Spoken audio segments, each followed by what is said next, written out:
Today I'm going to review The Planet of the Apes from 1968.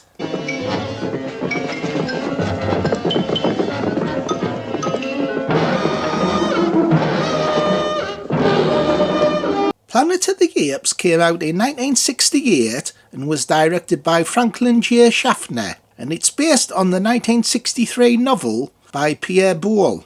The screenplay was written by Michael Wilson and Rod Serling, and Rod Serling's the man who created The Twilight Zone and wrote for that series. In the novel, the apes drive cars and other vehicles.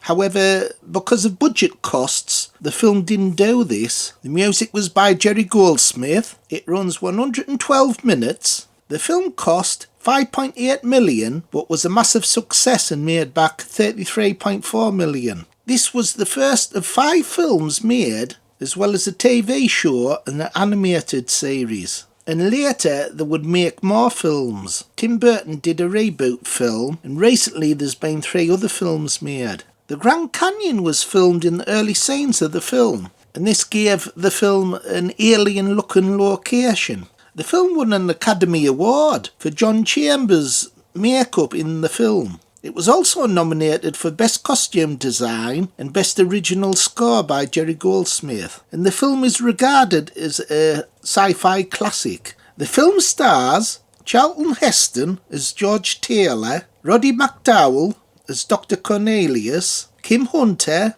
as Dr. Zira, Maurice Evans as Dr. Zeus, and Linda Harrison as Nova. So this film's an absolute classic. These astronauts crash land on this alien planet. They investigate, and because it was filmed in the Grand Canyon, it does look alien. Beautiful location work in this film. Whereas with a lot of these ape films, there's also lots of horror elements. In this film, it features castration. Bloody hell, the apes were going to cut his bloody ballocks off. No wonder the bugger ran like his ass was on fire. I bloody would if they were going to cut my bloody ballocks off. Hey, Bones, you don't have any balls. Hey, Phil, fuck you. Brain surgery. Slavery. They even get stuffed, the humans, in this museum. So loads of horrific imagery in this film, and that's even before I get to the ending of it. Hey Phil, I know what the bloody ending is already. The bloody apes run out of bananas. So right from the beginning, the spaceship crash lands, and you see one of the female astronauts has been killed. Stuart.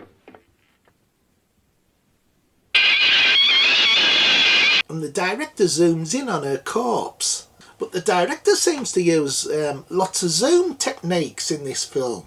Really fast close-ups if there's something horrific. Like one of the astronauts having brain surgery, he quickly focuses on the scar. The female astronaut dead in the spaceship, he quickly focuses on her. So lots of zooms. He also tilts the camera a lot when the spaceship crash lands. You see lots of swirl and movements of the camera. Jerry Goldsmith, once again, he does a fantastic score, this film. With me reviews of these films on this channel, I've come to appreciate his music much more. And I realised that some of my favourite films he's scored. And John Chambers' makeup for the apes, it really did deserve its Academy Award win. This makeup's so much better than the new versions. Well, that is just like CGI, and it doesn't look as good. I think the makeup's better because the eyes of the actors, you see them, then the new ones, it looks too artificial. But the proper actors underneath the makeup, and it does make a massive difference. Not only is the makeup and the film score brilliant, but the acting's excellent as well. Which is quite surprising considering most of the casts under makeup. Charlton Heston's excellent. Does man, that marvel of the universe, that glorious paradox who sent me to the stars, still make war against his brother, keep his neighbor's children starving? And I like the idea that at first his character doesn't like humanity much, and he's pleased to get away. But towards the end of the film, he regrets that. Julius, you... I said shut up! It's a madhouse! A madhouse!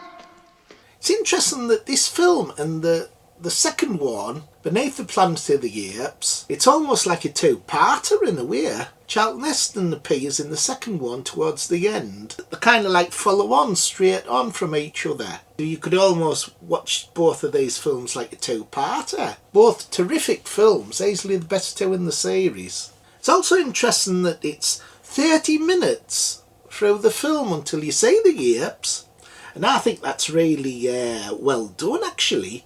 Keeps the audience in suspense, so it doesn't reveal all its cards straight away. So I thought that was very good structuring of the film. And this film looks a big, epic kind of film. Charlton Heston's in all these kind of epic films. So the other actors like Roddy McDowall and Kim Hunter under the makeup, they did a terrific job considering you only kind of see the eyes. One of my favourite characters is actually Dr. Zeus. And throughout the film, he doesn't like humans. But you kind of realise that he knows more than he's letting on. He must have went to the Forbidden Zone and he must have seen the Statue of Liberty. So he'll have kind of known that humans came before apes. So he's like a closed-mind character. He doesn't want the secret to get let out. Now I thought he's one of the most interesting characters of the film. So the ending's terrific. I class the ending of this film as probably the best ending ever, because it reveals that he's actually on Earth because of the Statue of Liberty. So it's obvious a nuclear war's happened. And the ending of this film is more disturbing than ever, because in the present time we're closer to nuclear war than ever before. So it's a terrifying ending when you think about it. Hey, Phil! If that bloody Russian arsehole gets his own way, this could happen. He wants to watch your bloody review. I don't know about me review, but I know what he should watch. Threads. That's terrifying about nuclear war. And there's some terrific scenes throughout this film. I like the scene with the doll, where it says, Mama, Mama. So that kind of symbolises that humans came before apes. Not proof.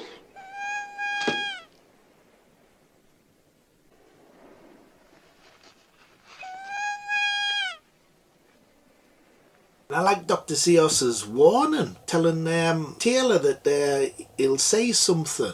There were no weapons in that cave. The Forbidden Zone was once a paradise. Your breed made a desert of it ages ago.